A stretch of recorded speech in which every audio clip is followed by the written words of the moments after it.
King Hezekiah was a good king, known for his wisdom and piety. He ruled Judah with justice and led his people with unwavering faith in God. But a storm was brewing on the horizon, threatening the peace and stability of his reign.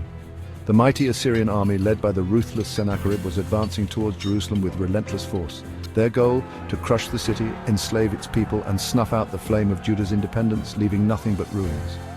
Hezekiah knew the stories of the Assyrians, tales of their conquests and their merciless tactics. He knew their reputation for brutality and their insatiable hunger for conquest, which struck fear into the hearts of many. Fear gripped the hearts of the people as the news of the approaching army spread like wildfire, causing panic and chaos. The very existence of their kingdom hung in the balance. The situation was dire and hope seemed to be fading. The Assyrian army was vast and powerful, equipped with the most advanced weaponry of the time, making them nearly invincible.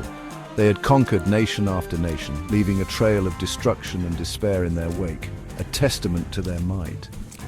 What hope did little Judah have against such a formidable foe? The odds were overwhelmingly against them. Hezekiah faced a choice: surrender to the inevitable or stand firm and fight for his people and his God, despite the overwhelming odds. The Assyrians were not just another enemy, they were a force that struck fear into the hearts of all who opposed them. They were a force of nature, a whirlwind of destruction that swept across the ancient world, leaving devastation in their wake. Their armies were legendary for their size, discipline, and sheer ruthlessness. They moved with precision and purpose, crushing any resistance.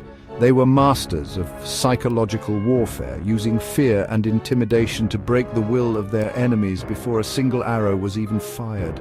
Their reputation alone was enough to cause panic. Sennacherib, the Assyrian king, was a proud and arrogant ruler. His ambition knew no bounds, and his confidence was unshakable. He had never tasted defeat, and he was determined to add Jerusalem to his long list of conquests. His eyes were set on the city, and he would stop at nothing to claim it. He sent his messengers ahead of his army, carrying with them threats and insults designed to demoralize the inhabitants of Jerusalem.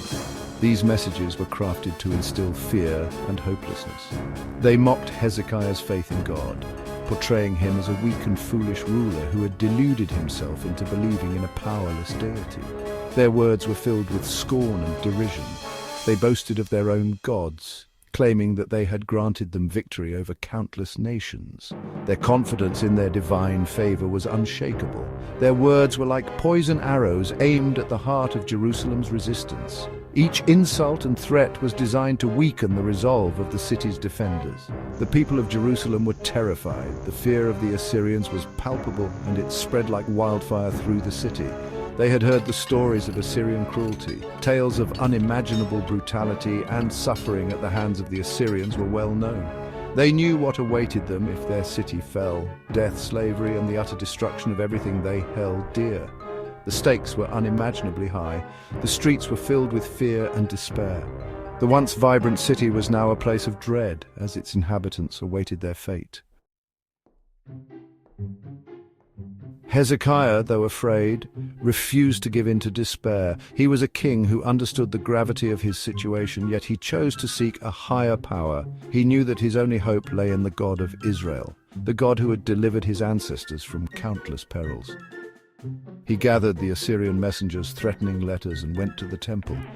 With a heavy heart, he walked through the sacred halls, seeking solace. He spread the letters out before the Lord and poured out his heart in prayer. His words were filled with desperation and hope. Hezekiah's prayer was raw and honest. He laid bare his fears and his faith, holding nothing back. He didn't try to sugarcoat the situation or pretend that he wasn't afraid. His vulnerability was his strength. He acknowledged the power of the Assyrian army and the very real danger that faced his people. The threat was imminent and overwhelming, but he also reminded God of his promises, his faithfulness, and his love for his people. He recounted the stories of old, where God had shown his might. He prayed for deliverance, not just for himself or for Jerusalem, but for the honor of God's name. His plea was for divine intervention. He knew that if Jerusalem fell, it would be seen as a victory for the Assyrian gods and a defeat for the God of Israel. The stakes were higher than ever. He refused to let that happen. His resolve was unshakable. He clung to the belief that God was bigger than Sennacherib, bigger than the Assyrian army, bigger than the fear that threatened to consume him. His faith was his fortress. God heard Hezekiah's prayer and responded through the prophet Isaiah. Isaiah brought a message of hope to the terrified people of Jerusalem. He told them that God had heard their cries and seen their tears. He assured them that he had not abandoned them in their hour of need. Isaiah's words were like balm on a wound. He spoke of God's power and his unwavering commitment to his people. He declared that Sennacherib would not succeed in his plans to conquer Jerusalem. He would not even set foot in the city, nor shoot a single arrow against it. The prophet's words were bold and defiant, a stark contrast to the fear that permeated the city. He spoke of God's scorn for Sennacherib's arrogance and his blasphemous taunts. He proclaimed that God himself would defend his city and his people. Section 5. The Angel of Death, a night of divine intervention. That night, something extraordinary happened. As the Assyrian army lay encamped outside the walls of Jerusalem, a silent and unseen force descended upon them. The angel of the Lord moved through the camp, leaving death and destruction in his wake. When morning came, the scene was horrifying. The once mighty Assyrian army was decimated. 185,000 soldiers lay dead, their bodies strewn across the ground like fallen leaves. The stench of death filled the air, a grim testament to the power of the God of Israel. Sennacherib awoke to a nightmare. His invincible army, the instrument of his ambition and cruelty, was no more. He was utterly defeated, his pride shattered, his plans in ruins. The God of Hezekiah had spoken, and his judgment was swift and terrible. Section 6. Sennacherib's retreat, humiliation and defeat. Humiliated and defeated, Sennacherib had no choice but to retreat. He slunk back to Nineveh, his dreams of conquest lying shattered around him. The once mighty king was a shadow of his former self, haunted by the memory of that terrible night. The Bible tells us that Sennacherib was eventually assassinated by his own sons while he was worshipping in the temple of his god Nisroch. This act of violence within his own family served as a final tragic end to the reign of a king who had dared to defy the God of Israel. News of the Assyrian defeat spread like wildfire throughout the region. It was a turning point in the history of Judah, a testament to the power of faith and the faithfulness of God. The God of Israel had proven himself stronger than the mightiest army on earth. He had protected his people and preserved his city. Section 7. The Power of Faith, Hezekiah's Enduring Legacy. Hezekiah's story is a powerful reminder that faith is not simply a matter of intellectual assent or blind optimism. It's a choice to trust in God, even when the odds are stacked against us, even when we don't understand what he's doing, even when we're afraid. Hezekiah's faith wasn't passive. It was active and courageous.